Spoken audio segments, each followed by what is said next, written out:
Assalamualaikum warahmatullahi wabarakatuh. Baiklah, saya akan menjelaskan tentang tipe-tipe komunikasi sel. Yang pertama, evolusi penyisalan sel.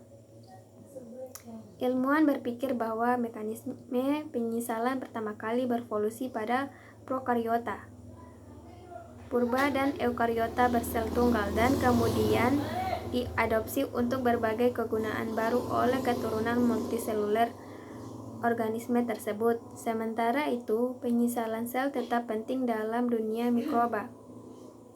Sel pada banyak spesies bakteri menyekresikan molekul kecil yang dapat dideteksi oleh sel bakteri lain.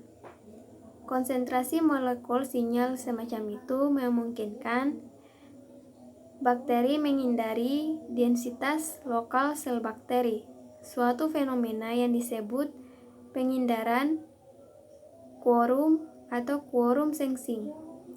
Terlebih lagi, penyisalan di antara anggota-anggota suatu populasi bakteri dapat menjadi dasar koordinasi dari aktivitas sel-sel tersebut. Sebagai respon terhadap sinyal, sel-sel bakteri mampu berkumpul dalam membentuk biofilm.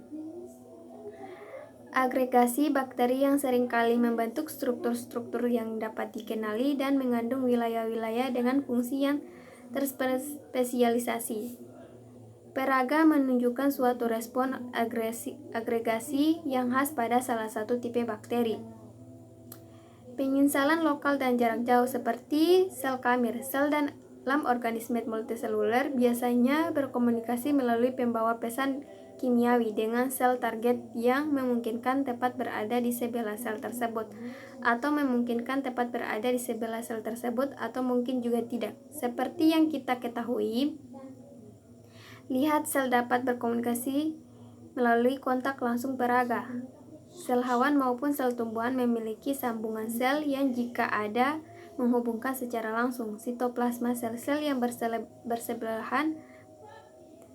Jika ada sambungan sel, zat-zat pensinyalan yang larut dalam sitosol dapat bergerak bebas di antara sel-sel yang bersebelahan. Terlebih lagi, sel hewan dapat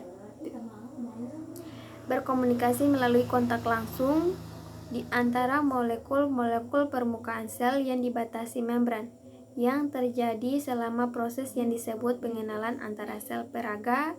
Penyisalan semacam ini penting dalam komunikasi sel di antara bakteri. Yang kedua, tahap penyisalan sel.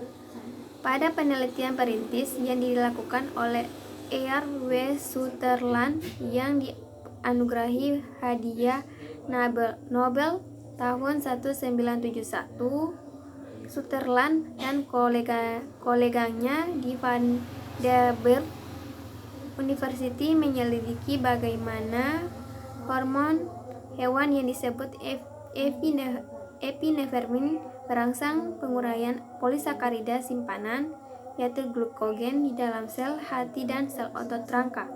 Penguraian glikogen melepaskan glukosa 1-fosfat yang disebut sel menjadi glukosa 6-fosfat.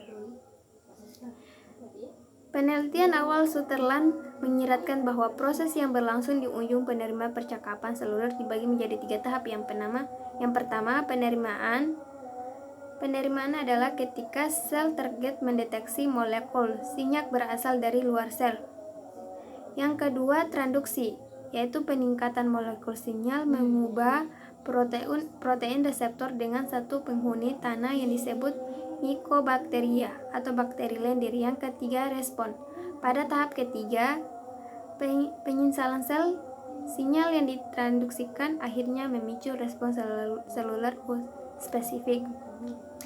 Baik, itulah materi tentang penjelasan komunikasi sel. Lebih dan kurangnya saya mohon maaf. Assalamualaikum warahmatullahi wabarakatuh.